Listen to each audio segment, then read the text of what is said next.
नमस्कार दोस्तों, आपका स्वागत है डिफेंस मैट्रिक्स में। मैं हूं आपका होस्ट और आज हम बात करेंगे भारत की डिफेंस इंडस्ट्री और मिलिट्री ताकत से जुड़ी कुछ बड़ी खबरों की। ये खबरें हैं रोचक और महत्वपूर्ण, जो दिखाती हैं कि कैसे भारत अपनी सुरक्षा को मजबूत बना रहा है। मुख्य खबरों पर जाने से पहले चलिए जल्दी से कुछ छोटे अपडेट्स देखते हैं। रूस ने भारत की थल सेना, नौसेना और वायुसेना की जरूरतों को पूरा करने के लिए ओरायन मेल यूएवी की पेशकश की है। ये ड्रोन निगरानी, खुफिया जानकारी और हथियारों से लैस होकर हमले करने की क्षमता रखता है। इससे भारत की ड्रोन शक्ति और ऑपरेशनल क्षमता में बड़ा इजाफा होगा। रक्षा सचिव ने पुष्टि की कि अगले महीने तक वायुसेना को पहले 2 तेजस MK1A लड़ाकू विमान सौंपे जाएंगे। आवश्यक हथियार और उड़ान परीक्षण पूरे हो चुके हैं। तेजस MK1A उन्नत एवियोनिक्स और बेहतर हथियार प्रणाली से लैस हैं, जो वायुसेना की युद्धक क्षमता को और मजबूत करेगा। ADE ने भारत की लंबी दूरी की land attack cruise missile LRLACM की मारक क्षमता बढ़ाने की योजना बनाई है। ये मिसाइल दुश्मन के रणनीतिक ठिकानों पर सटीक वार कर सकती है। चरणबद्ध विकास के जरिए आने वाले वर्षों में इसकी रेंज और तकनीकी क्षमता को धीरे धीरे बढ़ाया जाएगा।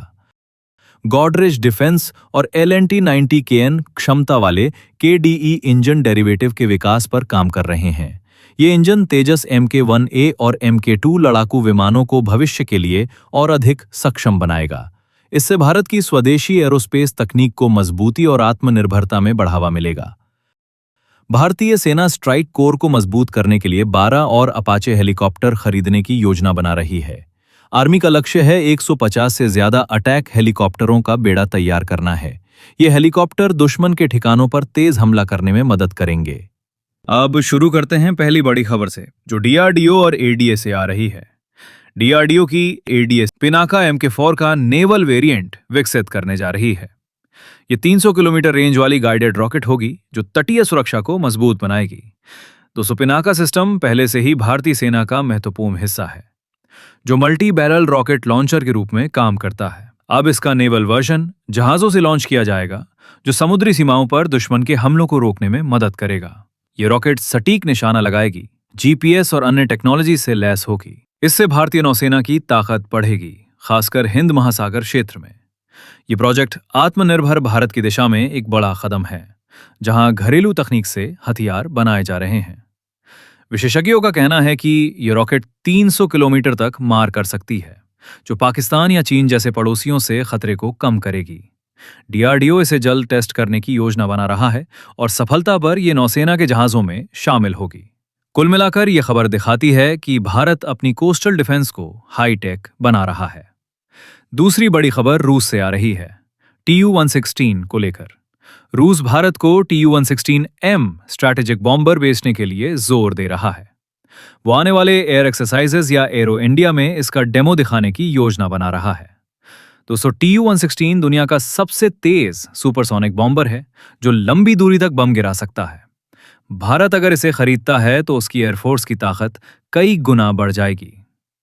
रूस ये प्रस्ताव इसलिए दे रहा है क्योंकि भारत पहले से उसके साथ मिलिट्री डील करता है।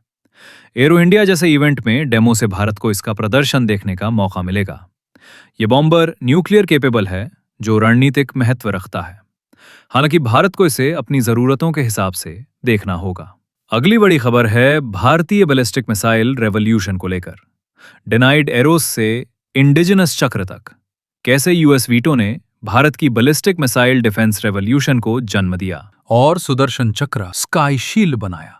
दोस्तों, सालों पहले अमेरिका ने भारत को एरोस मिसाइल डिफेंस सिस्टम देने से मना कर दिया था। इससे भारत ने खुद का सिस्टम बनाने का फैसला किया।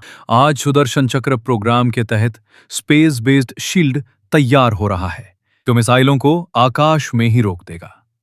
यह रेवोल्यूशन DRDO की मेहनत से हुआ है, जहां पृथ्वी, अग्नि जैसी मिसाइलों से शुरू करके अब हाईटेक डिफेंस तक पहुंचे हैं। US वीटो ने भारत को आत्मनिर्भर बनाया। अब बात भारतीय वायुसेना के लीज पर लिए जा रहे 135 स्ट्रैटो टैंकर की। IAF को मैट्रिया से wait leased KC-23 strato tanker जल्द मिलने वाला है। ये tanker air to air refuelling के लिए है, जो फाइटर जेट्स को लंबी उड़ान के दौरान ईंधन देगा। लीज का मतलब है कि भारत इसे किराए पर ले रहा है, खरीदने की बजाय। इससे IAF की क्षमता बढ़ेगी, खासकर लंबी दूरी के ऑपरेशंस में। मेट्रिया कंपनी ये सर्विस दे रही है और जल्द डिलीवरी होगी। ये कदम लागत बचाने और तेज तैनाती के लिए है। आखिरी खबर है नेत्रा AW&C को लेकर। डीआरडीओ की नेत्रा AW&C को एक्सपोर्ट क्लियरेंस मिल गया है। IAF अपने फ्लीट को एडवांस्ड वेरिएंट से मजबूत करेगी। ये सिस्टम हवा में दुश्मन की गतिविधियों को ट्रैक करता है, जैसे रडार की तरह। अब इसे दूसरे देशों को बेचा जा सकेगा, जो भारत की डिफेंस एक्सपोर्ट को बढ़ाएगा। IAF और ज्यादा नेत्रा प्लेन शामिल करेगी, जो टैक्टिकल कॉम्बैट इक्विपमेंट से लैस होंगे। इससे बॉर्डर पर निगरानी बेहतर होगी। ये सफलता डीआरडीओ की इनोवेशन दिखाती है। दोस्तों, ये थी आज की टॉप डिफेंस अपडेट्स। एक बात साफ है कि भारत हर दिन आत्मनिर्भरता की ओर तेज कदम बढ़ा रहा है। ऐसी ही डिफेंस अपडेट्स के लिए जुड़े रहिए हमारे साथ। चैनल को सब्सक्राइब कीजिए और वीडियो को लाइक करना मत भूलिए। जय हिंद।